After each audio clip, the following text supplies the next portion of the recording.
Dominique Arsenault. Bienvenue à la Grande Ludothèque, votre magazine culturel du jeu vidéo. Une grande partie de l'évolution du jeu vidéo passe par le perfectionnement technique, de l'abstraction vers de plus en plus de réalisme au niveau des graphismes, des sons et de la musique, mais aussi des mondes et des comportements des personnages. Mais est-ce qu'on ne perd pas quelque chose au change, le pouvoir de se projeter par l'imaginaire? Aujourd'hui à l'émission, on creuse la question avec la conceptrice de jeux Biojade Adam Granger à travers Donjons et Dragons, Final Fantasy, Castlevania, Elden Ring et bien d'autres cas.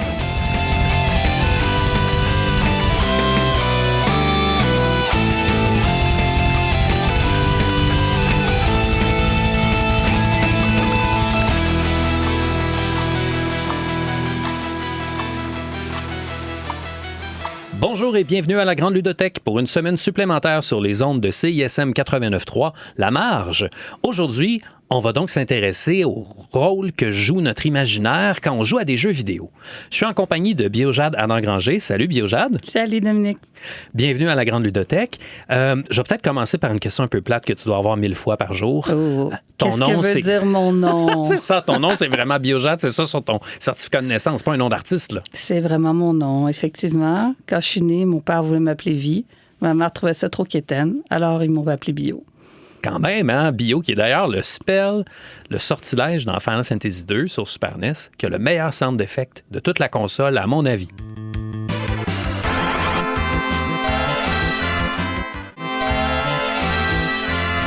Beaucoup de bulles, très bouillant, effectivement.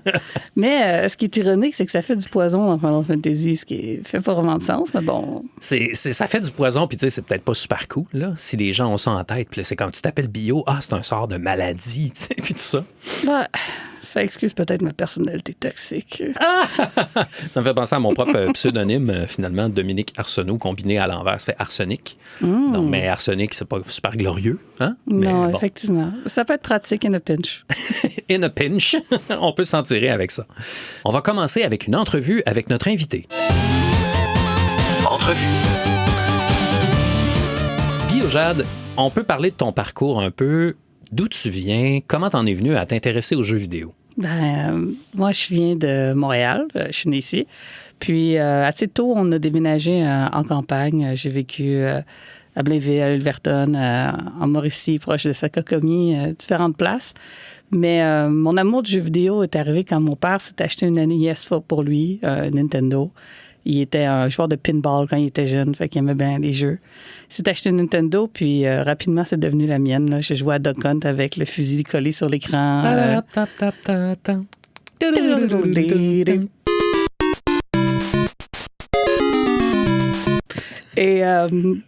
Et à Mario. Et puis après ça, je suis tombée. On a fait une cassette pirate de 400 jeux. What? On a fait une cassette pirate? Non, ça existait. Ah oui, vous aviez acheté ça, oui. Non, on l'a pas fait. Là. Ben non, c'est ça, j'étais comme quoi? On a acheté ça dans un marché aux puces, fait que j'ai joué à plein de jeux. Ça, c'était des cartouches produites en Taïwan, puis des endroits comme ça qui produisaient ça, puis il y avait une espèce d'adaptateur pour que ça fonctionne dans les consoles nord-américaines. Certaines cartouches étaient en 2 parties, puis d'autres étaient produites de façon native, entre guillemets, là, pour l'Amérique du Nord, avec le bon nombre de pins. Là, moi, marché direct, ouais. T'avais-tu une liste de jeux dessus? Ah oui, il y avait 400 jeux, fait que tu la partais, puis tu avais ta liste qui faisait pouip, pouip, pouip quand tu passais de jeu à l'autre. Puis il y avait des choses genre pinball, Dig Dug, beaucoup de jeux d'arcade, en fait, qui avaient été portés sur NES. Circus Charlie. Le petit clown. Man! Oh, la toune vient de revenir en tête, c'est l'horreur. Oh non, le level avec les singes. Mais ouais. Oui, le funambule, oui. J'aimais vraiment beaucoup celui-là, Circus qui s'appelait. Parce que comme c'était un bootleg, il n'y avait jamais les vrais noms. Ouais. Faut pas s'en poursuivre, I guess, mais tu sais, t'avais peut-être un nom Kung Fu, mettons, puis là, c'était Spartan. Exact. Ou l'inverse. Ou Hélicoptère 4. C'était juste... Fait que ça m'a vraiment nourri pendant vraiment longtemps. J'ai joué à ça avec ma grand-mère. Avec ta grand-mère, oui? Ouais, quand elle me gardait en revenant de l'école, puis on jouait ensemble, puis elle jouait elle-même. C'est une championne de Q-Bert. Fait que famille de gamers. Puis j'ai jamais arrêté. Le premier jeu que j'ai fini, c'est Super Mario World. Il y a une photo de moi avec une dent qui manque, puis j'ai coupé mon toupette moi-même. Là, puis je suis toute fière d'avoir fini Mario World. Un ultra geek, là. Oh yeah, let's deep. Puis j'ai jamais arrêté. Après ça, je suis tombée dans l'RPG. Je suis tombée dans l'e-sport avec StarCraft 2. Ou StarCraft 1 à l'époque? Ben, un peu mais j'ai jamais été dans l'e-sport à cette époque-là. J'étais un peu jeune. Mais quand StarCraft 2 est sorti, parce que j'avais joué un peu à Brood War. Puis quand StarCraft 2 est sorti, je suis vraiment tombée dans le concept du e-sport. Je suis devenu vraiment intéressée. Je suis allée voir des tournois. Je suis allée à MLG. J'ai conduit jusqu'à Providence en char pour aller là-bas. Wow! Ça, c'est au Massachusetts? Providence? Oui, exactement. Ouais. Puis, t'avais quel âge dans StarCraft 1 puis Brood War? Je sais pas, parce que 15, j'ai joué en 20, retard non, parce que notre ordinateur de famille était bien mauvais. OK. Attends, je suis né en 85, fait que c'est dur à dire. OK, ouais. Faudrait dire 11 ans, 12 ans quand le jeu est sorti, à peu près. À peu mais près. T'as joué plus tard que ça. Ouais, pour Brood War, ouais. Puis ça se passait sur l'ordinateur familial? Pour ce qui est de StarCraft, ouais. Sinon, j'avais aussi d'autres jeux sur l'ordi familial. Puis j'avais les consoles. Mes parents ont toujours trouvé que jouer aux jeux vidéo, c'est une activité légitime, là, tant que j'avais fait mes devoirs. Ah oui? Et que j'avais fait mes autres activités, comme le violon, parce que j'ai joué au violon, plein d'affaires de même, voir des amis, blabla. Mais après, ils ont toujours trouvé que c'était cool, fait que ils étaient pas dans l'éducation genrée, genre non, les filles, les jeux vidéo, c'est pas pour elles. Oh non, c'est des grands progressistes, mes parents. Vraiment pas l'inverse. Appeler ta fille Vie ou Bio. Ouais, tu peux avoir qu'elle a une idée, là. Mon père est comme l'étudiant numéro 4 de l'UQAM, là, je pense, grand syndicaliste puis égalitaire. Là. Puis ma mère est incroyable, là, fait que c'est universitaire. Elle est venue à l'Université de Montréal, d'ailleurs. Fait que, OK, ben shout-out à l'Université de Montréal et à ta mère. Indeed. Fait que, non, au contraire, c'est des personnes qui m'ont toujours encouragé à suivre mes intérêts et mes passions. Puis, fait que tu as toujours joué, ça a toujours fait partie de ta vie et tout ça, mais à quel moment tu as commencé à réfléchir au fait que j'ai le goût de faire ça dans la vie? Est-ce que c'est arrivé comme ça ou c'est comme un accident de parcours qui t'a mené à devenir game designer? C'est un des nombreux fails qui sont terminés en étant un succès. Wow. J'étais ici au HEC. Au HEC? Oui, en administration. Je voulais travailler dans les entreprises à but non lucratif. Puis, disons que les cours de comptabilité, puis la mentalité, la culture de l'endroit ne m'allaient pas. Et j'ai tout abandonné après 1 an. J'ai drop out of school, puis je me suis dit, bon, ben je vais faire de ma passion, les jeux, mon métier, let's go. Lançons-nous à pieds joints parce que clairement, essayer de me transformer pour quelque chose qui n'est pas moi parce que c'est ce que je devais faire, selon ma perception, c'était pas pour moi. Mais avant, j'étais allée voir un orienteur. Tu sais, on parle d'il y a longtemps, là, the Dark Ages. Là. Genre 2002, 2003, quelque chose comme ça. J'étais allée voir un orienteur pour leur demander c'est quoi les métiers du jeu vidéo. Puis il m'avait dit, c'est comme le cinéma, tu n'as aucune chance de rentrer, il n'y a pas de poste là-dedans. Quelle drôle de réponse quand même. Oui, c'était vraiment quelque chose. Surtout moi, à l'époque. Quand moi j'étais jeune, on disait, ben ça, c'est être programmeur. Il faut que tu étudies en informatique si tu veux faire du jeu vidéo. Même s'il m'avait dit ça, je l'aurais fait probablement. J'aime les maths, j'ai toujours eu des bonnes notes en maths. C'est même pas ça l'affaire. C'était comme, non, c'est un truc de star, fait que fais pas ça. J'étais comme, OK. Wow. Mais après, j'ai dit, je m'en fous, je vais me lancer. Puis j'ai regardé c'est quoi les différents diplômes. Puis à l'époque, il y avait presque juste le DESS en design de jeu. Oui. Puis, il fallait avoir un premier cycle. Ça faisait comme 2 ou 3 ans que ça existait, ce programme-là. C'était tout récent, exactement, quand je l'ai vu. Alors, j'ai trouvé un des premiers cycles qui était dans la liste de ceux qui étaient acceptés pour le DESS. Ah oui, tu avais déjà l'idée d'aller là, fait que là, il fallait d'abord faire un premier cycle. Fait que il faut faire un premier cycle. Puis là, ça donne un peu une idée de ma personnalité. J'ai pris le truc dans lequel je me considérais la plus poche, qui était le design graphique, tout ce qui est illustration et tout. J'avais aucune vraie connaissance de l'histoire de l'art ou quoi que ce soit. Je me suis dit, bon, on va faire de ma faiblesse ma force. Et j'ai été violemment refusée. Parce que mon portfolio, c'était genre des fanfics, des fanarts de Sephiroth, là, tu sais. Tu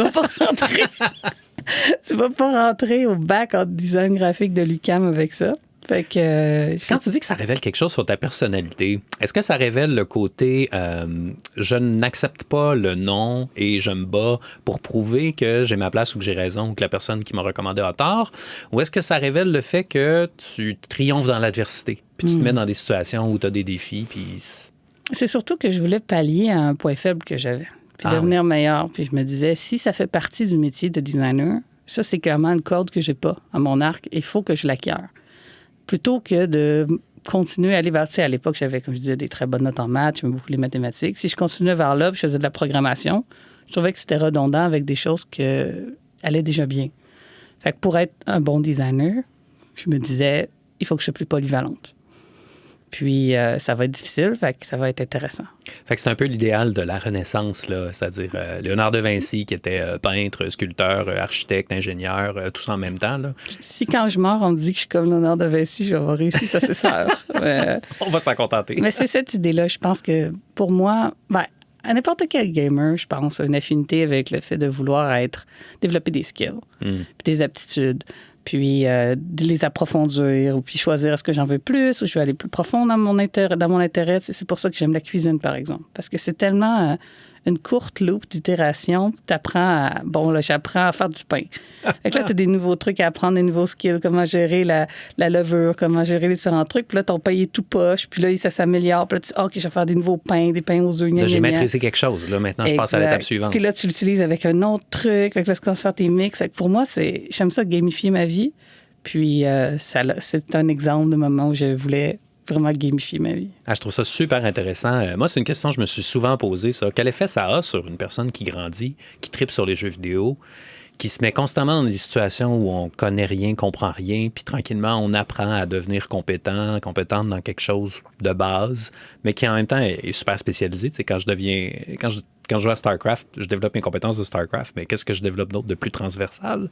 Un petit peu. Puis c'est vrai que ça peut se transporter d'une place à l'autre, mais je me suis souvent demandé si ça causait pas ou renforçait pas des traits de personnalité, comme le désir d'aller plus loin, l'ouverture qu'on a, puis la tolérance qu'on a à se mettre en danger puis se mettre dans l'inconfort aussi. J'espère que oui. J'ai l'idéal que ce soit le cas, surtout la capacité à faire face à l'adversité. N'importe qui a joué aux jeux vidéo du bon vieux temps ou qui maintenant joue à un Souls-like ou un Metroidvania, sait que l'échec n'est pas nécessairement la fin. T'acquiers des skills, même si c'est des choses super micro, comme tu dis, à l'intérieur d'un seul jeu, mais c'est une approche. C'est une philosophie de voir que oui, je vais être capable de dépasser ça, même si je ne le peux pas maintenant. Donc, je pense que ça rend les gens résilients, puis aussi plus acceptants de l'échec, et puis de trouver des nouveaux moyens, puis d'être ingénieux pour pouvoir passer par-dessus des difficultés. Fait que j'espère que c'est le cas.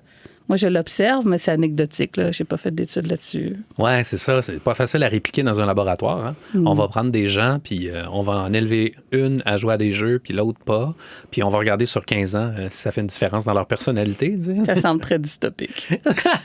Oui, pas sûr que la certification éthique passerait, comme on dit. Il n'y a pas certainement.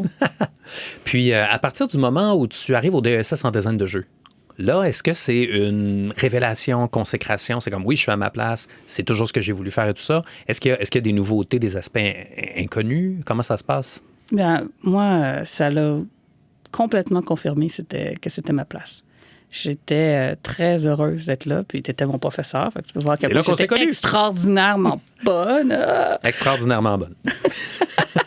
Mais c'était vraiment une confirmation pour moi. Et puis, j'étais vraiment à ma place. Et puis, après, quand j'ai entamé ma carrière, je n'ai que eu cette confirmation encore et encore. C'est ce que je dois faire, créer des jeux. Puis, après, il y a plein de façons de participer à la création de jeux. Puis, comme je dis des fois à mes collègues, c'est moi, j'aime les jeux, même les jeux que j'aime pas. Donc, faire des jeux, le concept des jeux, développer, c'est vraiment très différent que de jouer. Là. Des fois, surtout, ça m'a été une grande réalisation pour moi à quel point il y a un énorme gap entre consommer des jeux, réfléchir aux jeux, théoriser sur les jeux et les fabriquer. Là. Mais cet aspect-là me passionne aussi. C'est de la résolution de problèmes, c'est compliqué, c'est du travail en équipe avec des gens qui sont fascinants et souvent meilleurs que moi, ce que j'aime vraiment beaucoup. Être assis à côté de quelqu'un qui est meilleur que moi, ça, c'est pour moi très motivant. Puis, c'est sûr que les gens parlent souvent du terme créativité, que je trouve quand même galvaudé dans le sujet, parce que, en réalité, la grosse majorité de ton temps, quand tu fais des jeux, c'est de la résolution de problèmes. C'est pas créer des trucs, je suis pas comme, je sais pas s'il y a des papillons. C'est pas de même que ça marche. Il faut que tu parles de flocking AI, tu veux des papillons, comme texture, c'est-tu des FX, y a-tu de l'AI, gna gna gna. C'est beaucoup plus ça, en fait, que d'avoir des idées puis des vibes. Ça. C'est vraiment plus cartésien que ça. Ouais. Et moi, ça me plaît beaucoup. Oui, c'est une des choses qu'on disait quand moi, je m'intéressais à faire carrière en jeux vidéo. Ça commence à faire longtemps, mais on disait beaucoup, tu sais, avoir les idées, c'est le fun, mais c'est une pinotte dans l'univers. Avoir une idée, le travail, c'est de concrétiser l'idée. Puis là, c'est 98,9% de ton travail. Tu sais. Exact. C'est de travailler pour concrétiser l'idée puis te demander, OK, mais là, mon idée est cool, là, je l'ai dans ma tête, mais maintenant, pour la faire arriver, qu'est-ce que ça prend? Et puis, ça prend beaucoup d'itérations, ça prend beaucoup de monde. Souvent, des personnes qui ne sont pas dans l'industrie, quand je leur parle que pour réaliser un personnage, par exemple, ça peut prendre 40 personnes qui vont y avoir touché à ton personnage. C'est pas seulement un gars qui va être comme « je suis un bonhomme ». Les personnes me disent fait que toi, tu dessines les bonhommes, tu es designer. Il y a personne qui dessine les bonhommes. Là. Les bonhommes, c'est une équipe qui fait les bonhommes. Tu sais. Fait que, moi, j'aime beaucoup ça parce que ça veut dire que chaque personne peut mettre son grain dans le sablier, là, puis ça fait vraiment quelque chose de cool. Mais des fois aussi, c'est là que ça peut nécessiter des compromis et que souvent, on arrive à un endroit pas mal différent que sur quoi on avait misé. Des fois pour le meilleur, des fois pour le pire. Sauf que c'est une des parties fascinantes du jeu. C'est pas parce que tu as une idée puis qu'on a tous serré la main puis on dit on est d'accord que c'est vraiment proche d'être là qu'on va arriver à la fin. Oui, on est d'accord à la fin de la réunion, mais après ça, le lendemain, quand on arrive et qu'on regarde ce que nos collègues ont fait, on dit je pensais qu'on était d'accord, mais et surtout finalement... l'année prochaine et 2 ans plus tard, tu regardes ton document. Exact, le gars qui était à l'autre bout du monde, dans un autre pays, qui travaille sur 6 fuseaux horaires différents. C'est toute une réalité. Là. Moi qui travaille dans le AAA, ça veut dire que la dispersion, non seulement de l'information, mais de l'expertise, fait en sorte qu'il y a aussi ça comme challenge où ce qui, pour moi, culturellement, ou avec mon bagage de jeux vidéo ou personnel, veut dire quelque chose, peut vouloir dire quelque chose d'extrêmement différent pour eux, ce qui nécessite d'avoir encore plus de conversations, puis qui fait en sorte que c'est encore plus probable qu'on se retrouve ailleurs. Mais parfois, ce ailleurs est mieux que où on voulait aller. Fait que il y a un petit peu de rouler un des 20 là-dedans là, pour voir qu'est-ce qui va arriver. Parfait. Sur ce rouler un des 20, on va maintenant s'intéresser à ta biographie, à ton parcours ludique. Dans ta ludothèque à toi, tu nous as parlé plutôt de Duck Hunt, Mario World. Quels sont les jeux qui t'ont vraiment nourri dans ton parcours, qui ont eu peut-être un rôle à jouer dans ton orientation pour te diriger en design de jeu, qui t'habite aujourd'hui? Tu as parlé de rouler un des 20 avant qu'on prenne la pause musicale. On parle de Donjons et Dragons avec un des 20, là. Ah, ben c'est sûr que je suis Dungeon Master depuis le cégep, mais... as an edgy vampire que je suis, je joue plus à Vampire the Masquerade and World of Darkness. Mais je joue à Donjons et Dragons comme n'importe quel geek qui se respecte. Et j'ai même créé mon propre tabletop RPG. Oui, ton propre système de jeu. Mm-hmm. Ah, j'avais essayé ça quand j'étais ado à l'époque sur TextEdit, qui était le programme dans DOS pour écrire du texte, parce qu'on n'avait pas encore Windows. Mais, fait que, écoute, on peut parler de ton RPG que tu as créé, mais... Oh non! Non, il est hyper self-indulgent, disons. Je l'ai fait pour moi, par moi. Il n'est pas partageable. Il ne fait que les choses que j'aime. Et je m'en fous. OK, fait qu'on rencontre Sephiroth, si je comprends bien. Ah, ben tu peux faire Sephiroth si tu veux, ou quelques autres personnages comme ça. Ça faisait tellement longtemps que je jouais aux jeux de rôle et que j'avais juste envie maintenant de faire des games qui me font plaisir. À notre âge... old. On rassure tous nos auditeurs, toutes nos auditrices. Oui, I am old. C'est difficile de trouver du temps et surtout de trouver des joueurs qui ont du temps avec les enfants, la famille, le métier, whatever. Donc, moi, j'étais comme... chaque game doit être une pure distillation de plaisir. Alors, de là, pourquoi j'ai fait mon système. Mais c'est pas ça qui m'a inspiré. J'ai fait ça tard dans ma vie. Oui. Expérience personnelle. Mon parcours, comme j'avais mentionné, j'ai commencé tôt sur la Nintendo grâce à un parent. Puis même, on avait une Atari pleine de poussière, là, où on jouait à Cubert, des affaires de même. Mais ça s'est vraiment plus réalisé pour moi au Super Nintendo à cette ère-là.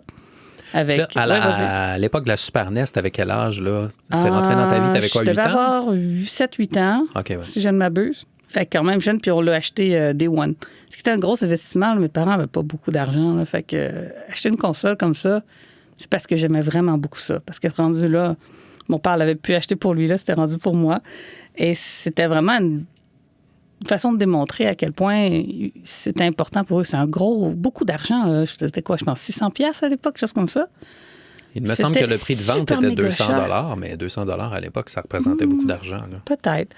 Anyways, c'était beaucoup pour nous. Avec un jeu, avec une deuxième manette, avec of course, de manette, bien entendu. Ah ouais. Mais une chose est sûre, c'était un gros investissement pour eux. Puis Ça a été quoi les jeux de la Super NES? Là, c'était bon. Premier Super Mario World, bien entendu. Mais je suis tombée dans les jeux Disney. Et j'étais une petite fille, j'aimais bien la petite sirène et tout. Là. Ma chambre était rose. Hein? Alors, j'étais bien cliché à l'époque, contrairement à maintenant que je suis un autre cliché, je suis gothique. Mais à 6 ans, j'étais rose et j'aimais les princesses. Et j'aimais beaucoup Disney, avec ses jeux très, très beaux, mais impossible à réussir. Ouais. Le niveau de difficulté des jeux de Disney était ridicule. Les jeux étaient courts, donc pour les faire durer, il fallait que ce soit dur. Oui, effectivement. On parle de quoi? Aladdin, le Roi Lion? Aladdin, le Roi Lion était mon préféré. Ouais. On l'a loué au Petit Club Vidéo Magie tellement de fois. Je pense que le nombre de fois qu'on l'a loué, clairement, était aussi cher que d'avoir acheté la disquette. Et donc, je suis tombée dans ça. J'ai eu beaucoup de plaisir. J'ai joué à énormément de platformers à cette époque-là.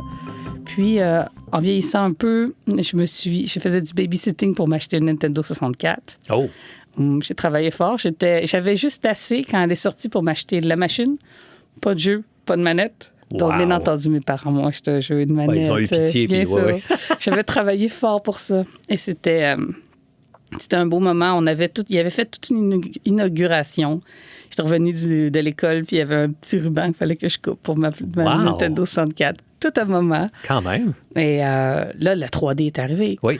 Et ces défis, c'est tout ce que ça représentait, quel nouveau monde à explorer, qui était bien jank. Il y a une nouvelle dimension dans nos jeux. Wow, la 3e! Hey. Alors là, j'ai commencé à jouer à GoldenEye en secret, parce que j'avais pas le droit. C'est trop violent. Ah, d'accord, oui. Oui, j'avais le droit à jouer aux jeux vidéo, mais pas les jeux vidéo violents. Non, mais quand GoldenEye est sorti, t'avais genre 13 ans ou quelque chose comme ça? Quand même, probablement. Même pas? Genre 12, je pense, quelque chose comme ça. Ouais. Donc, encore sous l'ombrelle familiale. Puis, je jouais en secret chez des amis à GoldenEye. Je jouais à Perfect Dark, à secret. Puis tout, et j'ai commencé à aimer ce genre de jeu.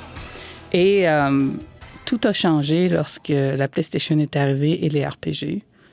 Et là, j'ai vu la cinématique de Final Fantasy VIII sur Monsieur Net. Oh, qui passait à Musique Plus, l'émission de techno et jeux vidéo. Exactement, auquel j'ai été une fois d'ailleurs. Wow! Wow!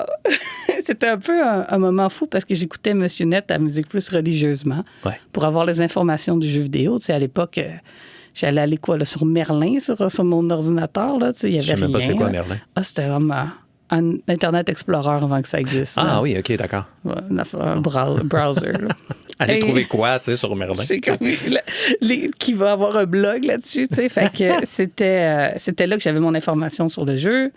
Puis que ça faisait sentir que le jeu était légitime aussi, parce que c'était à la télé, puis les gens en parlent, puis c'est une vraie chose.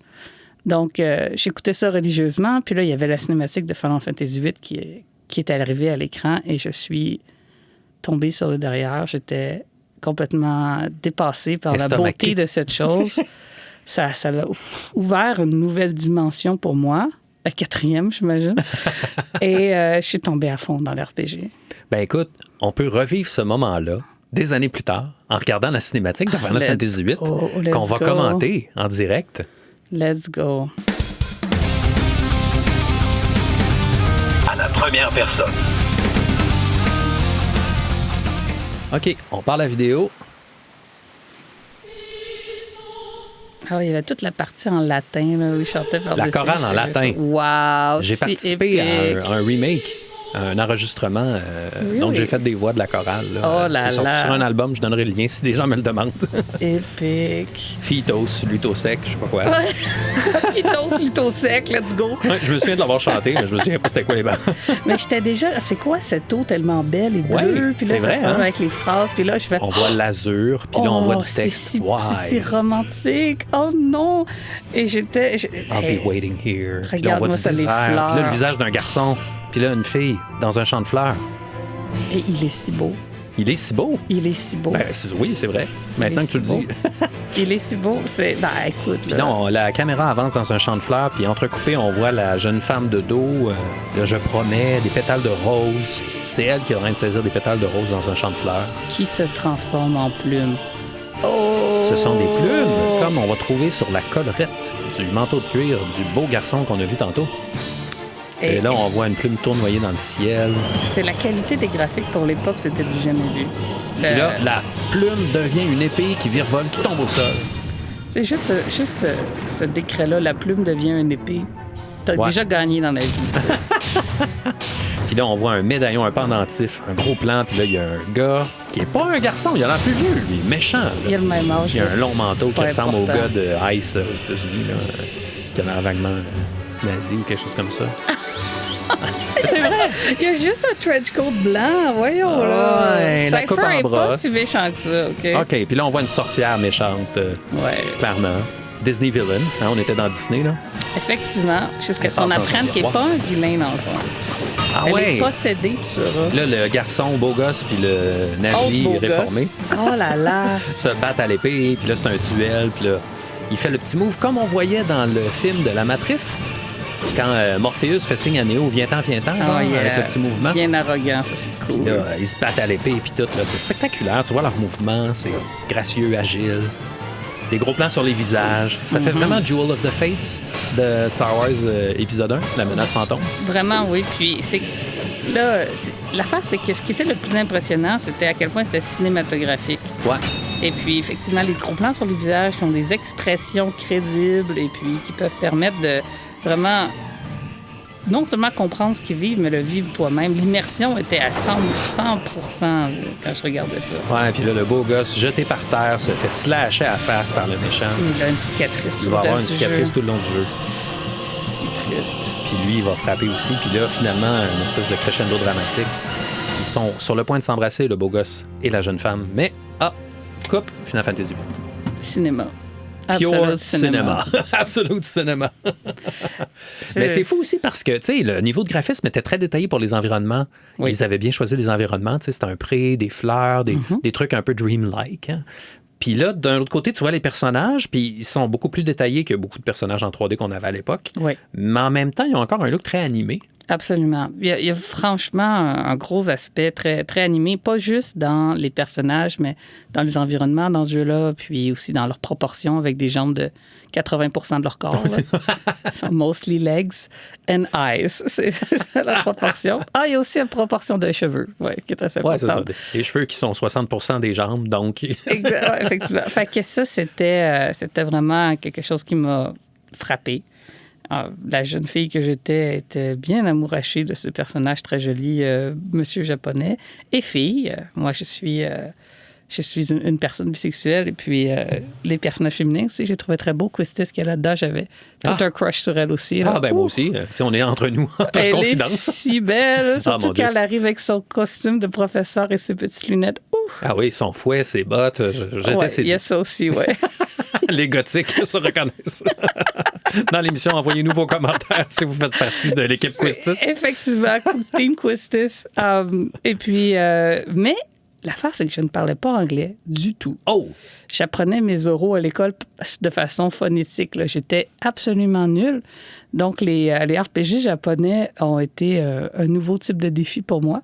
Et c'est ça qui m'a appris l'anglais. C'est pas les cours à l'école The car is red, what color is the car. Là. C'est vraiment les RPG où j'ai dû travailler très fort pour comprendre what is a sword. Oui, tout à fait. Oh, oui, vraiment. Et puis, j'étais motivée parce que ça m'intéressait. J'étais fascinée, donc je travaillais très fort pour apprendre l'anglais. Et donc, je suis tombée dans les RPG japonais, là, Final Fantasy VII, c'est sûr, mais Legend of Dragoon, Chrono Trigger. Puis je suis revenue avec Chrono Cross, puis je suis revenue à des vieux que je n'avais pas joué comme Chrono Trigger, par exemple. Oui, tu aurais découvert les RPG de la Super NES. Absolument. Après. Exactement. Fait que là, en ouvrant la boîte de Square Enix, ça m'a aussi ouvert à des choses connexes comme Castlevania, où là, j'ai découvert cet univers avec Symphony of the Night, qui est le premier que j'ai joué, puis après, j'ai joué de façon rétrospective à presque tous. Et ça aussi, c'était comme, oh là là, quel jeu incroyable, quelle perfection. Et tout ce qui était l'art, qui était en accompagnement à Castlevania, était aussi quelque chose qui a continué à m'amener dans ma transformation vers le gothisme. Et c'est vrai. C'est à peu près à cet âge-là que j'ai métamorphosé into the dark. Tu es devenu un papillon de nuit, non? Je cherchais une métaphore. Exactement. La petite chenille que j'étais est devenue papillon de nuit. Et des choses comme Castlevania et Devil May Cry. Oh là là! Ah, Devil May Cry, oui. Qui reste à ce jour un de mes jeux préférés, Devil May Cry 3. Mais à l'époque, même le premier, ça, c'était l'arrivée pour moi dans les jeux plus d'action. Les brawlers qui maintenant se répercutent dans mon amour des Souls-like. Parce que c'était un peu un des précurseurs en même temps que d'autres jeux qui faisaient From Software, mais Devil May Cry avait un peu cette approche où tu meurs, tu recommences la mission complète, tu perds ta progression, puis tout, puis c'était très, très, très basé sur l'exécution. And I loved it. Wow!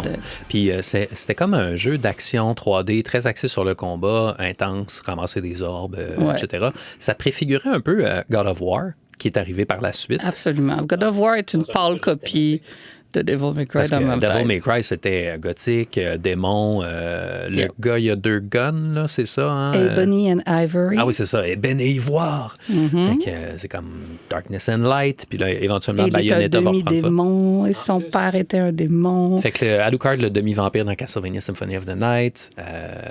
Faut croire que j'aime les demi-something. Peut-être qu'on en viendra à parler des demi-elfes de Donjons et Dragons. Je les aime aussi. On va poursuivre la discussion avec notre invité Biojade lors de la 2e heure. D'abord, on rentre dans un segment d'actualité suivi des questions et réactions du public. Les actualités.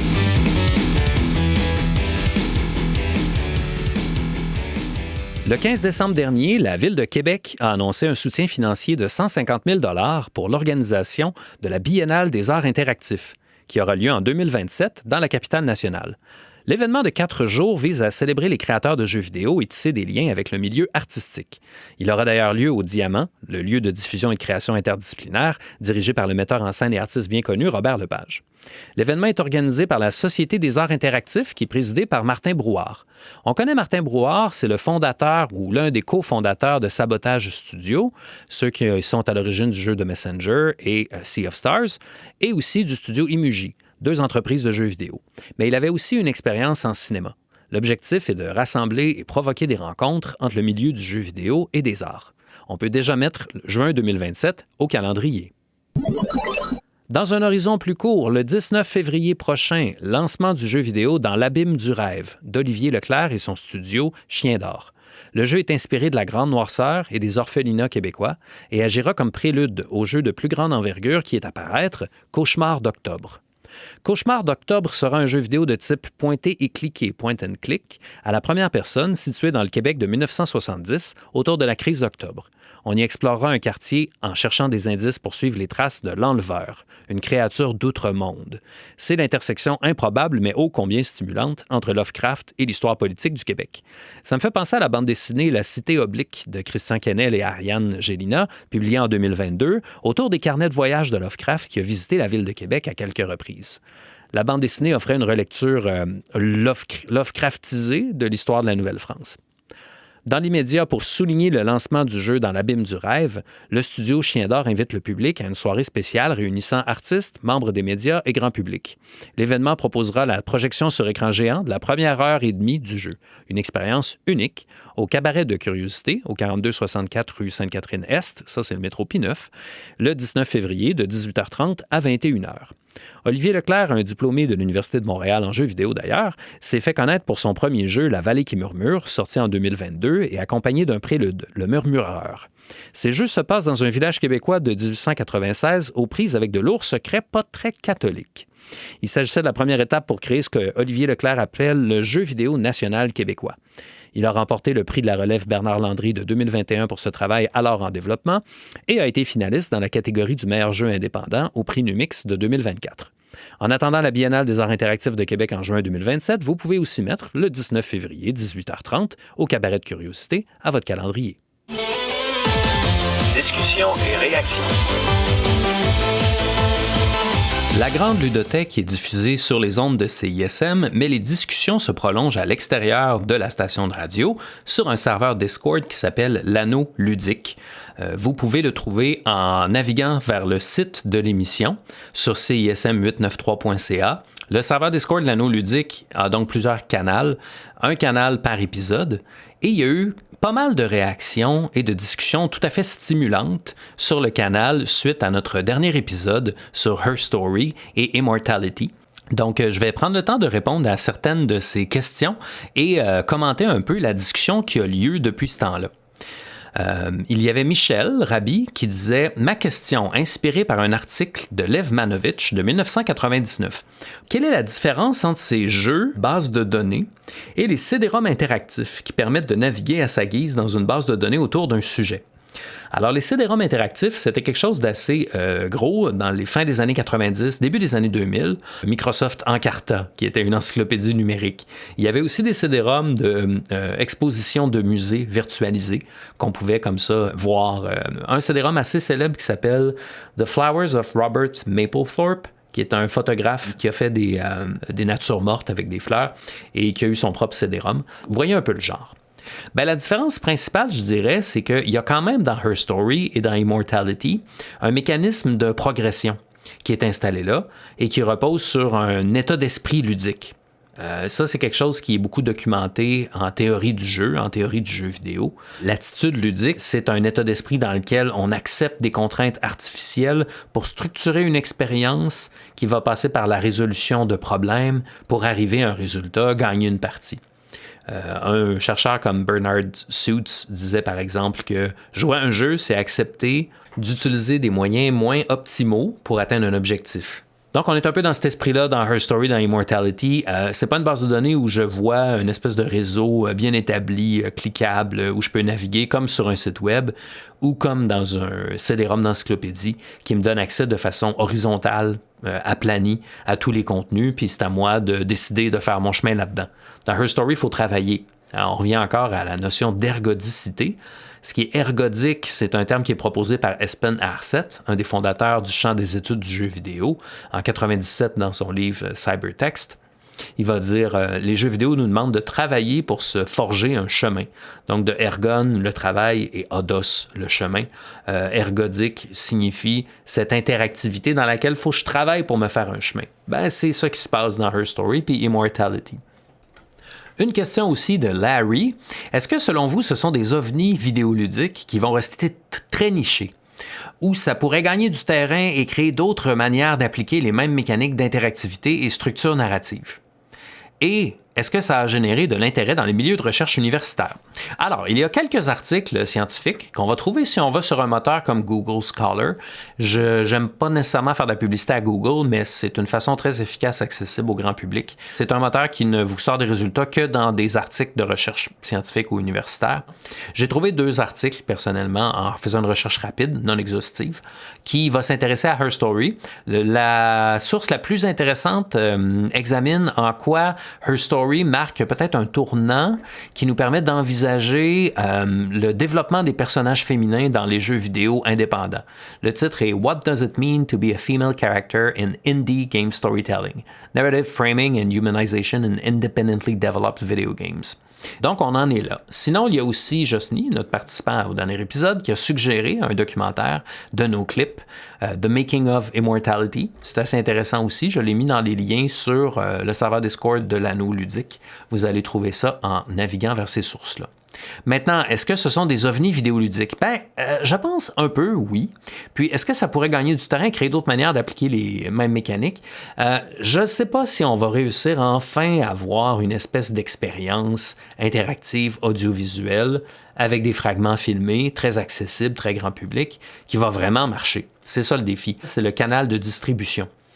Quand tu fais un jeu comme Her Story qui est accessible au grand public, mais qui est un programme qu'on va installer sur Steam, c'est une plateforme de gamer, il faut un compte Steam, il faut que tu te connectes à ça, tu enregistres ta carte de crédit, tu cherches des jeux, tu en as des dizaines de milliers. Comment tu tombes là-dessus? Comment tu en entends parler? Comment est-ce que les médias en parlent? Comment ça se rend sur ton radar si tu n'es pas déjà quelqu'un qui est dans le milieu du gaming? Je pense que c'est ça le véritable défi. Un exemple de ça, peut-être l'exemple qui a le plus marché dans les dernières années, c'est Bandersnatch, l'épisode de la série Black Mirror sur Netflix qui demandait de faire des sélections dans le récit pour orienter l'arborescence des possibles narratifs.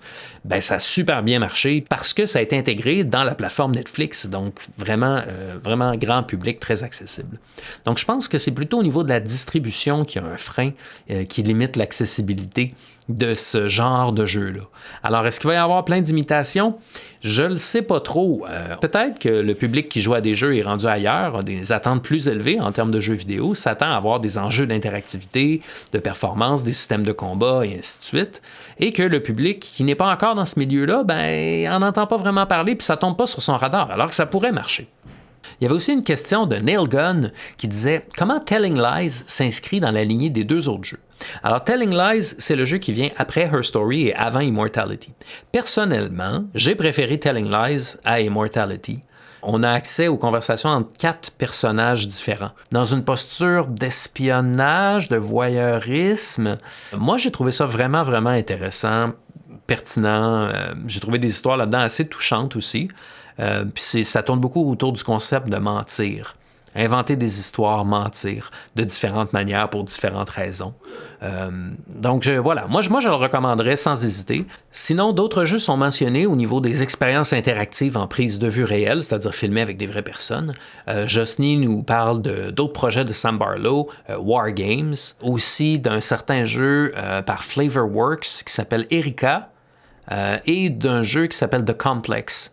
Michel Rabhi recommande de s'intéresser à Not for Broadcast, vous place dans la régie d'un studio de télé et vous devez décider quand est-ce qu'on diffuse, quand est-ce qu'on fait du montage, qu'est-ce qu'on coupe et ainsi de suite. Super intéressant aussi dans ce genre-là. Rendez-vous sur le serveur Discord de l'Anneau Ludique pour voir la suite de la discussion qui est passionnante, riche, qui s'intéresse aussi au visual novel, au roman visuel, ainsi qu'à la fiction interactive et toutes les autres déclinaisons possibles de discuter dans ce cadre-là.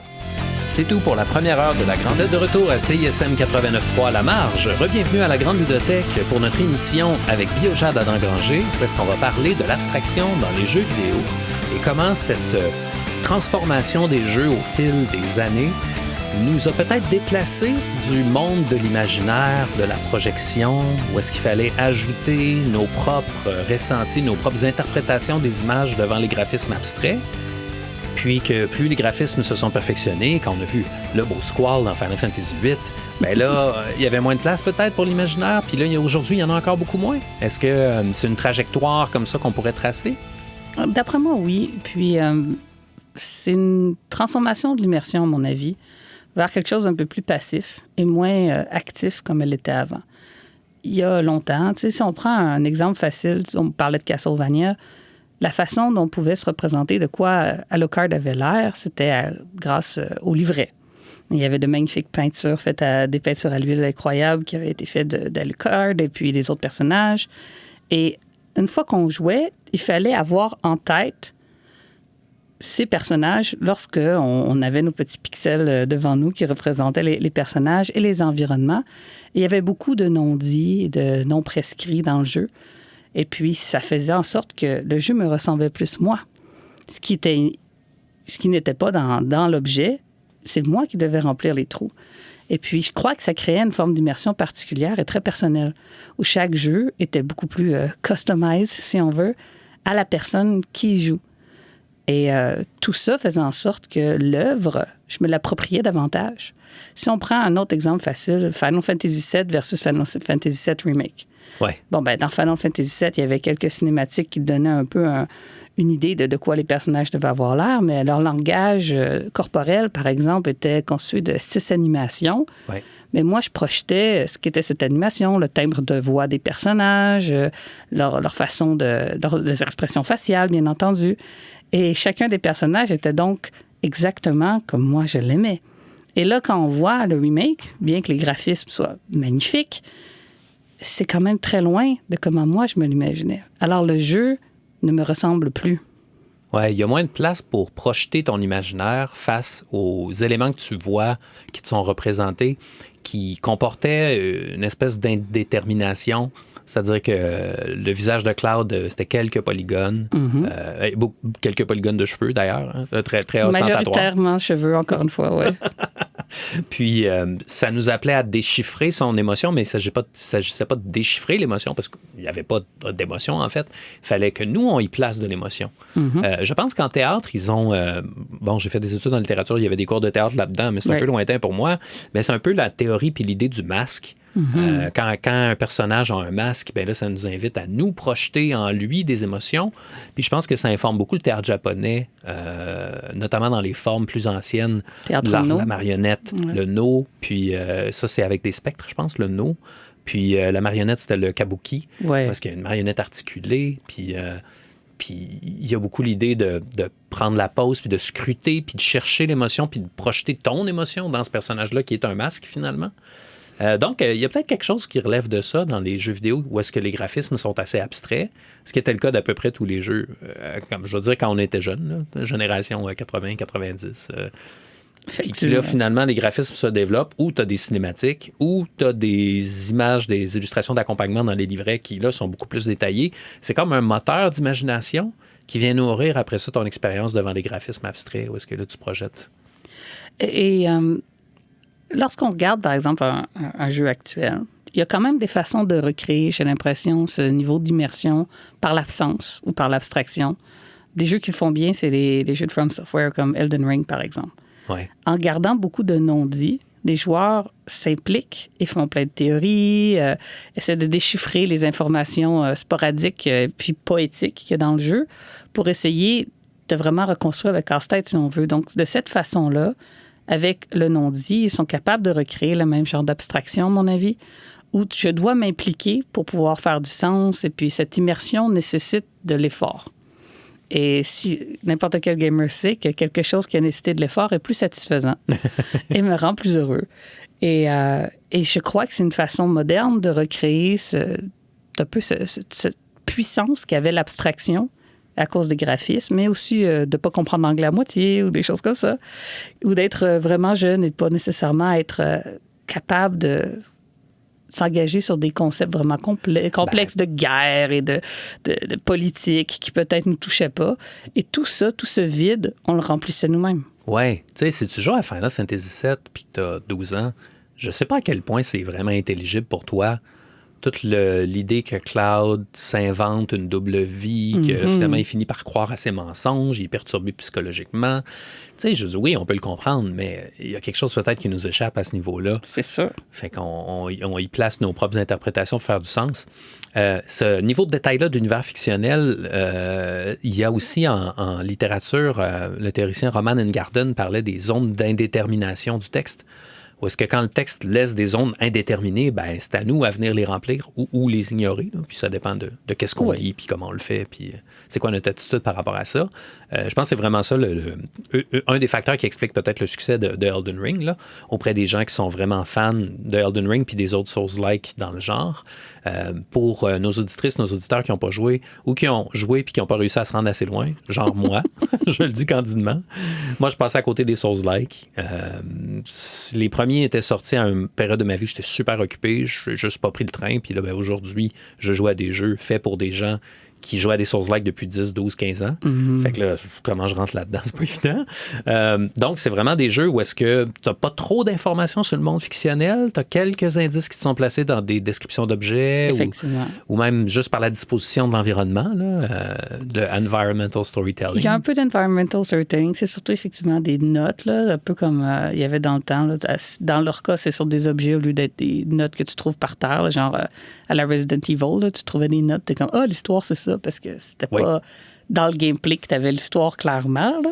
Fait qu'il y a ça. Puis il y a aussi les personnages non jouables sont très, très vagues sur leur raison d'être, sur leurs agendas, sur même l'univers du monde, sur la mythologie du monde. Puis ça, j'ai l'impression que ça crée encore quelque chose de plus actif dans notre interaction avec le monde. Même si, tout comme toi, moi, au début, les Souls-like, j'étais passé à côté parce qu'en tant que game designer, ils ne respectent pas plein de règles du game design. Comme, par exemple, avoir un squelette qui tombe sur ma tête, que je ne pouvais pas savoir qu'il y avait un squelette qui allait tomber sur ma tête. C'était le genre de choses qui m'indignait quand j'étais une jeune game designer. Je disais, mais comment peuvent-ils briser les règles du game design d'une telle façon? Ben moi, ça m'indigne un peu, là, tu dis ça. Puis Mais l'affaire, c'est que quand tu te mets dans la bonne posture, et puis là, maintenant, je vais les défendre, c'est que tu peux déduire qu'il va y avoir un squelette qui va tomber sur ta tête à ce moment-là, grâce à des éléments très subtils et ton gamer sense. Et ce que fait bien les Souls, surtout les jeux de From Software, mais certains autres jeux aussi, comme Lies of P le fait très bien, c'est qu'ils pigent dans tout ton bagage acquis en tant que joueur. Tu peux pas arriver dans ces jeux-là, j'ai l'impression, et jouer de façon confortable si t'as pas un gros bagage. Mais j'arrive, puis par exemple, je me rappelle, j'ai joué avec un ami à Lies of P, et il y avait un corridor. Et je savais que ce corridor était louche. Il y a quelque chose, je le savais, c'est quelque chose que tu ressens en toi. C'est la lumière, c'est la forme du corridor, c'est un petit angle mort que tu vois à peine du coin de l'œil. Tu feels qu'il va y avoir un squelette qui va tomber sur la tête, même si tu ne peux pas savoir. Et ça, mais toi, tu le conceptualises, squelette qui te tombe sur la tête, parce que tu as joué à un jeu dans lequel il y avait un squelette qui t'est tombé sur la tête. Tu sais que c'est un squelette prone, c'est un endroit qui est très propice au squelette, effectivement. tu le sais, là, tu vois, c'est louche. Puis c'est pas nécessairement que ça va être ça, mais tu ressens qu'il y a du louche ici. Alors, tu mets ton bouclier, tu y vas bien lentement pour que le squelette tombe sur ta tête. Alors, moi, ce que j'apprécie le plus, c'est cette façon-là de puiser dans le bagage du joueur, puis de voir les joueurs comme étant cet écosystème de énormément de passifs, de choses vécues et d'apprentissage pour pouvoir vraiment puiser là-dedans, puis non seulement le revalider à travers le jeu, mais aussi me forcer à être très, très actif là, dans mon interaction à la seconde près. T'sais, en game design, on parle souvent du second to second, minute to minute, hour to hour. C'est quoi nos loops? Oui, c'est quoi ton échelle à travers laquelle tu regardes l'expérience? Exact. Puis l'engagement à la seconde dans les jeux comme les Souls-like est très, très élevé parce que tu dois toujours avoir ta mémoire vive là, qui roule à 100% pour essayer de déduire et comprendre et exécuter aussi, bien entendu. Le jeu est aussi difficile. Fait que ça, c'est quelque chose qui me fascine parce que je trouve que ça respecte le joueur comme écosystème et non juste comme un consommateur. Oui. Puis, ça me fait penser, je puise dans mon bagage de théorie, ça me fait penser à Umberto Eco qui parlait encore de la littérature, puis il distinguait entre le dictionnaire et l'encyclopédie. Il disait, on a tous un dictionnaire. Le dictionnaire, c'est qu'est-ce que c'est ce mot-là, qu'est-ce que ça veut dire. Puis on a un dictionnaire des idées, des expériences passées, tout ça.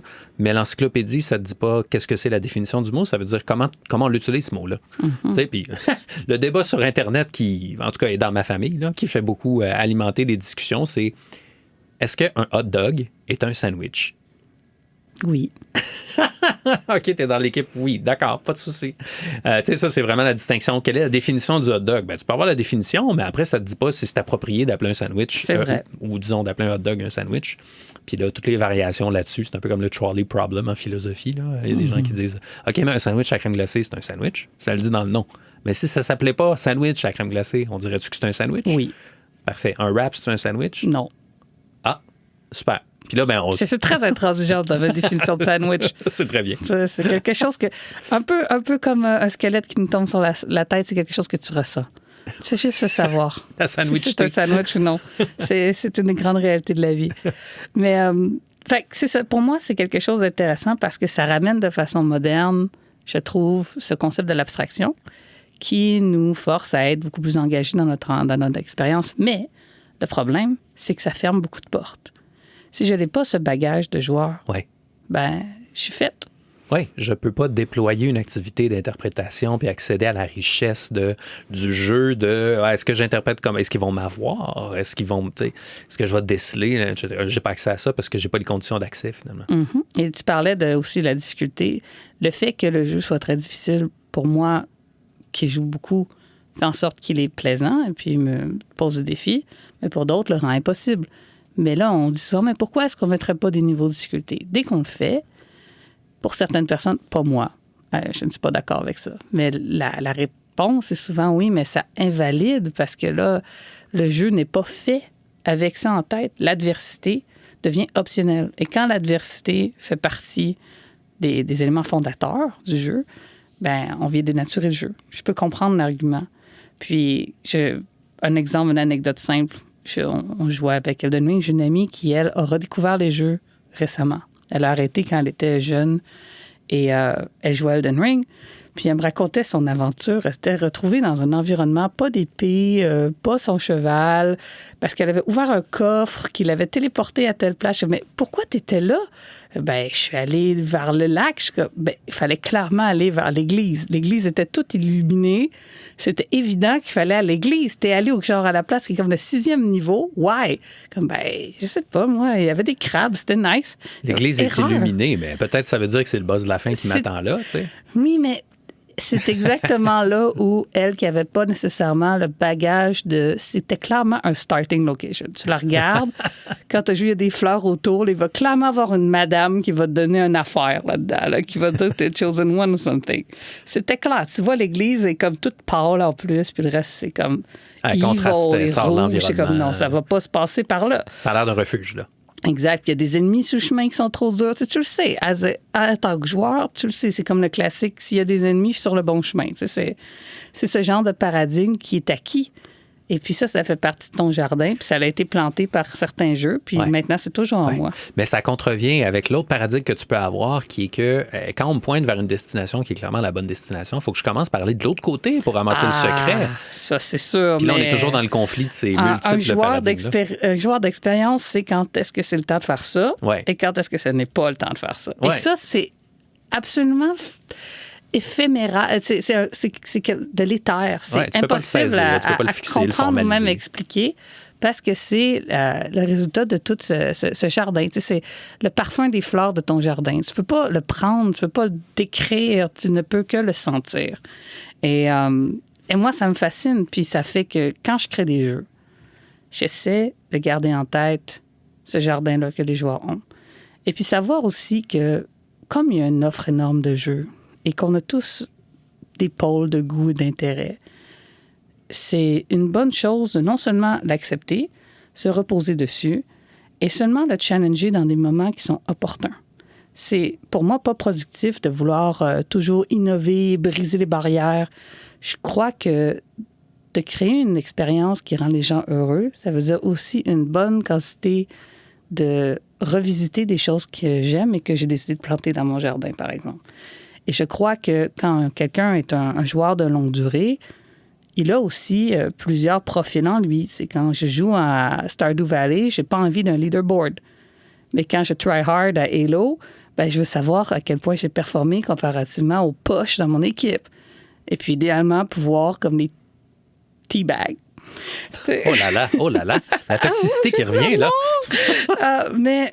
Et jamais je n'oserais faire ça dans d'autres expériences, par exemple. Donc, je pense qu'un joueur, en ayant développé à travers toutes ces expériences et normes-là, plusieurs goûts, aptitudes, intérêts, ça crée des pôles à l'intérieur de moi. Et puis, quand je m'assois pour jouer devant mon énorme library Steam, je sais tout de suite si je vais vouloir jouer aux Sims ou à Lord of the Fallen.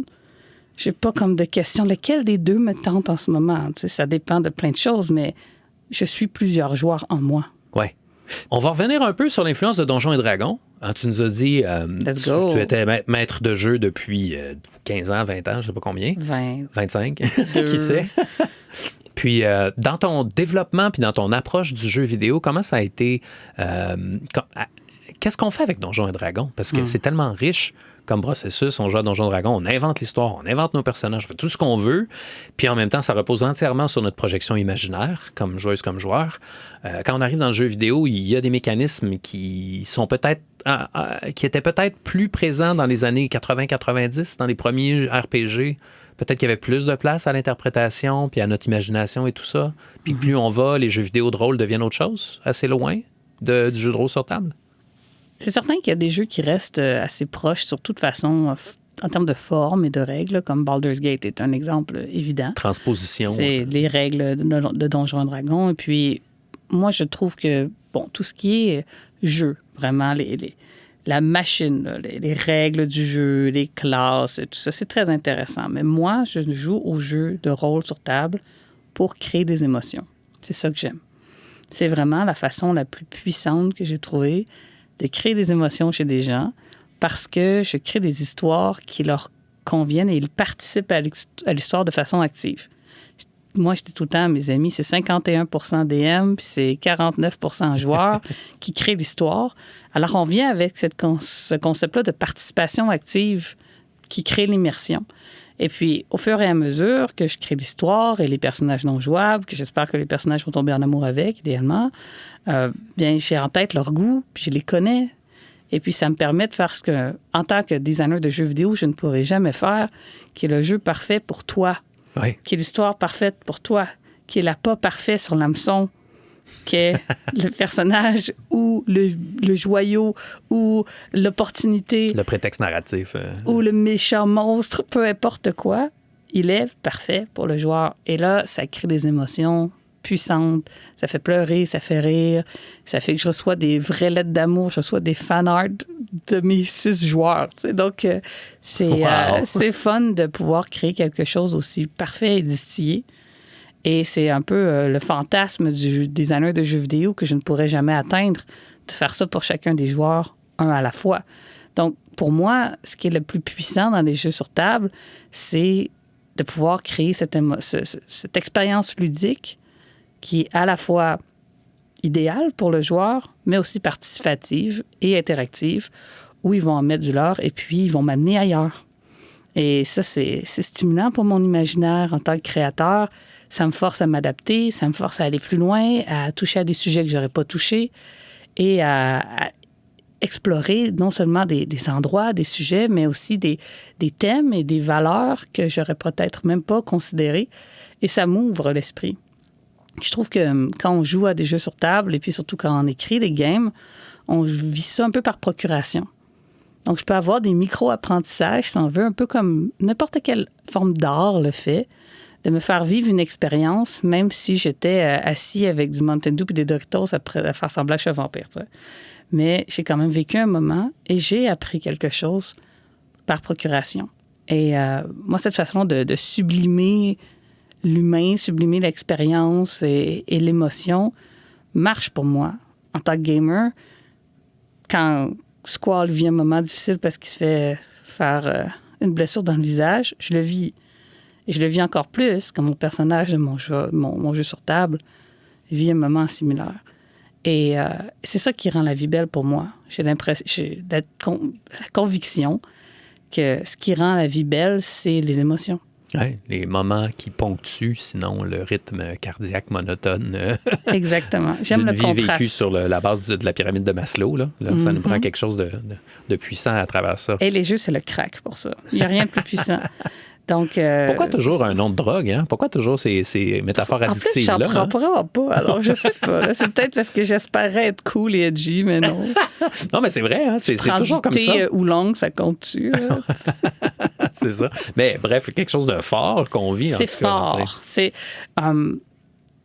mon père m'avait dit, quand j'ai commencé dans l'industrie, parce que, en tant qu'intellectuel, il a fait plein de recherches là, sur ce que les psychologues disent sur les jeux vidéo, blablabla. Et puis, il en est venu à une conclusion que je trouve intéressante. Il dit, pour moi, les jeux vidéo, c'est injuste. Parce que le niveau et l'intensité émotionnelle que tu vis, grâce à l'adversité, parce que tu dois réussir ton jeu, tu as un défi concret, mais aussi tu as tous les autres aspects de tous les arts, parce que c'est un art multimédia. Tu as la musique, tu as le visuel, tu as le rythme, tellement d'éléments qui sont... unique au cinéma ou à la peinture ou à la musique. Tu as tout ça dans un jeu, plus l'aspect vraiment moteur et de défi ludique. Alors, quand tu mets tout ça ensemble, c'est juste injuste pour les autres médias. Le niveau d'intensité et d'émotion que tu peux créer. Et moi, j'aime bien ça, play unfair. Alors, j'apprécie beaucoup. Super. Écoute, je vais faire un peu de dropping intellectuel, mais en allemand, on appelle ça le Gesamtkunstwerk, qui est l'œuvre d'art totale qu'on a utilisé pour décrire l'opéra, jadis. C'est comme, voici l'œuvre d'art. Imagine l'opéra avec une manette. Exactement, l'opéra avec une manette, puis tu peux faire des trucs qui sont impossibles à faire en opéra de façon conventionnelle. Effectivement. Et, en tout cas, le jeu vidéo a ce pouvoir-là. parmi les médias qu'on convoque parfois dans le jeu vidéo, je voudrais revenir là-dessus, la musique. La musique joue un rôle important dans l'expérience de jeu. Puis quand on aborde le sujet de l'abstraction, comme on l'a fait tantôt en parlant des graphismes, l'abstraction musicale aussi joue un rôle super important pour définir notre expérience. Ouais. Moi, je repense à Castlevania, qui est un de mes exemples préférés là-dessus.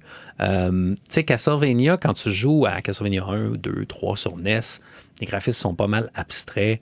Tu peux avoir l'impression que c'est un jeu d'horreur. Ouais. Parce que là, il y a tu des rentres... Frankenstein et des momies. Ouais, c'est ça. Sur le plan thématique, il y a des zombies, des fantômes, tout le kit. Là, c'est vraiment la maison hantée. Des chauves-souris, oulala. C'est ça, tu sais. Puis là, tu rentres, puis les nuages sont bas, les couleurs, la palette est Ça sombre. a toute l'esthétique de l'horreur classique, c'est certain. Ouais.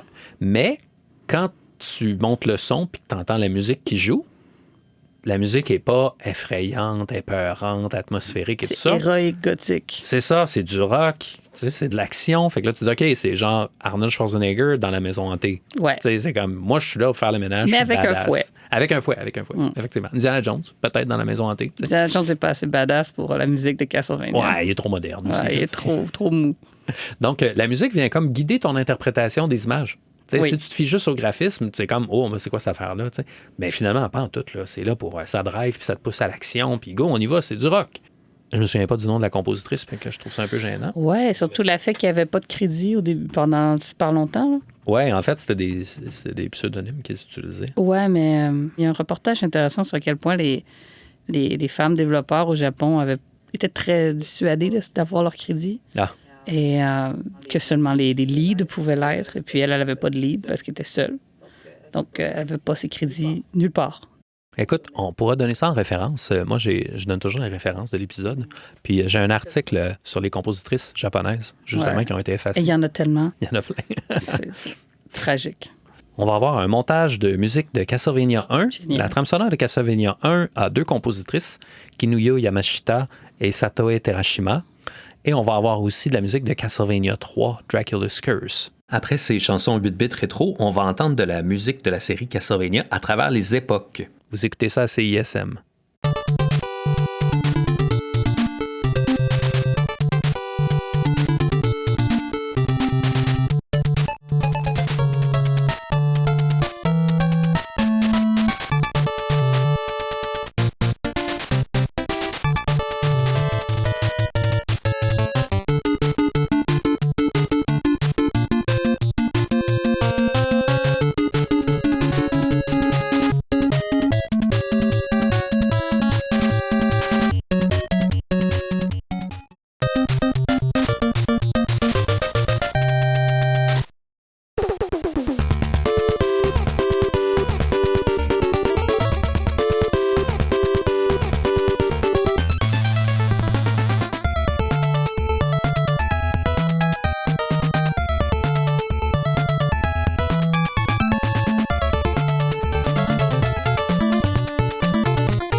musique de Castlevania est une des plus iconiques de l'industrie. Je l'adore. Et ce qui est intéressant, c'est qu'au fur et à mesure que les jeux sont devenus de plus en plus réalistes, on en parlait tout à l'heure, et détaillés, la musique prend de moins en moins de place. On peut voir à quel point c'est devenu maintenant de la musique orchestrale qui ressemble. Moi, j'appelle ça les rideaux. Là. Rideaux? Oui, des rideaux. Quand je parle à mon équipe de développement, je leur dis des fois, je veux pas que la musique soit juste des rideaux. Il faut que ça fasse partie du décor. Ouais. C'est pas juste là pour habiller la fenêtre. Non. C'est son propre meuble. Je veux revenir à cette étape du jeu vidéo où la musique était un participateur actif de mon expérience. Et oui, comme tu dis, ça informait ce que je devais vivre en ce moment, mais ça créait tout un autre niveau d'immersion. Je pense aussi à des jeux qui ont des trames sonores incroyables comme Donkey Kong Country. Ah oui? La musique était incroyable et juste y passer, j'ai le petit rythme, j'ai les épaules qui roulent, là, de passer au conga qui te met tout de suite dans le monde et parfois créer du contraste comme le classique qui est les niveaux d'eau dans les jeux qui ont de la musique sereine et qui sont les niveaux les plus difficiles et qui te font tirer les cheveux. Mais la musique est si sereine, donc ça crée cette espèce de contraste et ça te met dans un état psychique bizarre. Et c'est puissant, ça, de pouvoir utiliser la musique comme allié ou même presque comme antagoniste à ton expérience et puis de jouer avec ça. Puis bien sûr, il y a beaucoup de jeux, surtout actuels, qui l'utilisent comme le font les films pour rehausser les actions qui se passent à l'écran. Mais à l'époque où l'action qui se passait à l'écran, c'était un bonhomme avec une tête de grenouille qui a un texte en haut de sa tête qui parle, c'était pas très épique, là. Tandis que s'il n'y avait pas le thème de Frog qui me montrait à quel point ce personnage-là est un chevalier héroïque, probablement que j'aurais pas eu un attachement émotionnel et compris quel est le personnage. Donc, par le multimédia du jeu, on est capable d'inférer toutes ces choses dont on parlait plus tôt de langage non-verbal, expression faciale qu'on ne pouvait pas voir avant. La musique faisait le travail de nous dire, non, mais clairement, le personnage en ce moment, il est triste. Voilà, c'était un vecteur émotionnel qui t'aiguillait vers une bonne interprétation de ce que l'image n'était pas capable de suppléer ou de donner. Et aussi établir des choses qui, pour moi, ça m'a toujours fasciné de penser à tous les paradigmes que les gens qui font la musique et le son ont établis dans les jeux vidéo. Comme par exemple, quel bruit ça fait un squelette. On parlait de squelette tantôt. C'est quoi le bruit d'un squelette? Bon, c'est toute cette espèce de bruit xylophone, là. C'est le bruit d'un squelette. C'est très percussif, c'est des os qui claquent. Clairement. Ou c'est quoi le bruit, le son de la glace? Ouais. Pourquoi est-ce que c'est des petits carillons, des petits gling-gling-gling-gling? Ouais, parce que beaucoup, un peu bien sûr la musique classique, il y a certains balbutiements du concept et un peu le cinéma, mais rien de plus que les jeux vidéo pour nous faire dire que, bon, le feu, il y a toujours des espèces de percussions quand on est dans un monde de feu. C'est ça le feu. Le feu, ça sonne comme ça. C'est comme la chaleur, les tropiques. On marche par association, exact. Probablement. Mais en même temps, c'est avec des gammes en mineur. Fait que, c'est ça le feu. Ça sonne comme ça. La glace, des petits carillons. L'eau, ça sonne avec des choses beaucoup de violons. Pourquoi? On a décidé que c'est ça. Et c'est un paradigme qui est établi. Et ça fait partie de notre imaginaire commun. Et quand on arrive dans un jeu vidéo où cette musique-là vient accompagner et renforcer cette immersion, pour moi, c'est le mariage parfait entre deux parties du médium, qui est l'audio et le visuel. Et en plus, lorsque je le vis aussi dans mes mains, et que là, on a un accord parfait entre ce que j'entends, ce que je vois et ce que je fais, là, la magie s'opère. Et là, je suis un joueur heureux. On va terminer notre émission en se posant une question. Comment Biojade Adam-Granger, game designer dans l'industrie du jeu vidéo, qui est passé par l'époque de l'abstraction graphique des années 80-90 et qui est aujourd'hui dans une industrie du jeu vidéo où il y a des jeux ultra réalistes et des jeux plus stylisés et un retour à l'abstraction dans certains cas, comment est-ce qu'on fait pour recréer la magie, la découverte, l'investissement de la part de nos joueuses et de nos joueurs pour participer activement à la construction de l'univers fictionnel? Quels jeux le font bien? Qu'est-ce qui est intéressant? Comment est-ce qu'on peut faire ça aujourd'hui? Ouais, plutôt, on parlait des jeux qui permettent de le faire grâce à l'abstraction narrative.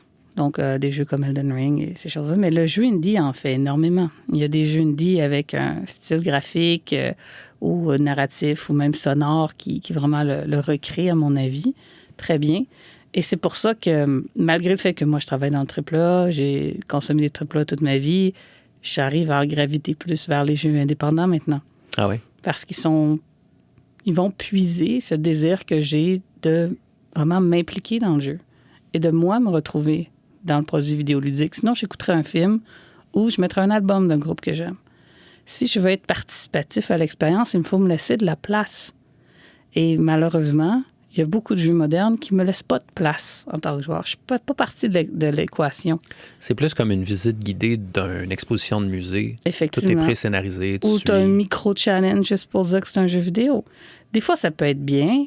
Je ne suis pas contre des jeux comme The Last of Us ou même des Heavy Rain comme il y a un bout de temps, ou même des jeux de Telltale. J'ai joué à Dispatch récemment. C'était vraiment un bon moment, même si j'étais assis à rien faire 99% du temps. Mais à la fin, pour moi, c'est pas ça qui va vraiment aller chercher le jus que le jeu vidéo peut avoir. C'est quand j'ai de la place pour exister dans ce monde. Et ça peut être à travers le défi, comme par exemple dans un jeu PVP. Quand je joue à League of Legends, j'ai plein de place dans le jeu parce que j'exécute chaque seconde du jeu. Quand je joue à un shooter, c'est la même chose. Mais lorsqu'on joue à des jeux comme des platformers ou des jeux, des RPG ou des jeux d'action, et surtout l'action-aventure, qui est la partie du jeu que je trouve qui a le plus changé, bien, il faut me laisser de la place. Et moi, mon rêve, c'est de pouvoir faire des jeux qui sont aussi beaux et léchés, mais qui laissent de la place aux joueurs, comme, je pense, peuvent le faire des jeux comme Elden Ring ou des jeux indie comme Hades.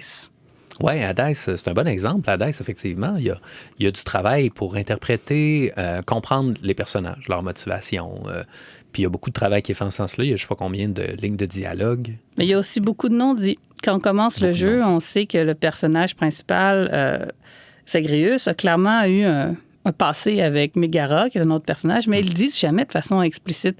Tu le comprends à travers leur dialogue, puis leur façon de parler, puis leur proximité, que il y a probablement eu des atomes crochus à un moment qui sont plus aussi crochus qu'ils l'ont déjà été. Ils ont décrochu. Ils ont décrochu. Et ça, pour moi, ça, c'est vraiment très beau parce que j'ai de la place ici. Je peux théoriser. Puis c'est ça qui fait que les gens vont écrire des fanfics, puis des fanarts, puis avoir des wikis complets, puis d'avoir plein de théories. Puis que ce soit autant possible dans les bons e-sports le font, fait qu'on appelle ça le theory crafting, là, quand on joue à StarCraft ou à d'autres jeux comme ça, où tu dis « Ah ouais, mais si je mets tel item sur tel personnage, j'ai de la place. » C'est de l'optimisation, là, de build pour bien performer. Si je joue à Path of Exile, les gens qui jouent à ce jeu-là, ils sont très actifs parce qu'il faut optimiser de façon créative. Mais je pense qu'on a perdu, pour moi, l'essence, pas complètement, mais en partie, de cette immersion-là dans les jeux d'action-aventure, dans les RPG, parce que le joueur a plus assez d'espace pour se projeter, pour participer et pour mettre du sien dans l'expérience. Je suis et serai toujours amoureuse de Sephiroth de Final Fantasy VII, mais je ne suis pas amoureuse du nouveau parce qu'il cringe. Il n'était pas cringe dans ma tête. Ah. Et pour moi, c'est un apprentissage important en tant que développeur. Wow! Donc, laisser de la place, résister peut-être à la tentation de tout dire, tout mettre, tout montrer, tout perfectionner, laisser une part de... Jonathan Blow disait ça à propos de son jeu Braid dans le documentaire Indie Game The Movie. Ouais. Il disait, dans un studio, on polit jusqu'à ce que tout soit lisse parfaitement, puis il s'intègre au décor, puis il n'y a rien qui ressort. Moi, je veux un objet rugueux, je veux un objet avec des bouts qui ne sont pas encore finis, qui sont plus bruts, puis que finalement, ça nous fait quelque chose de le toucher, de le manipuler.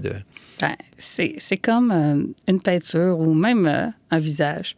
Si tu airbrush quelqu'un, tu fais plein de chirurgie esthétique dessus, ça n'a plus l'air humain.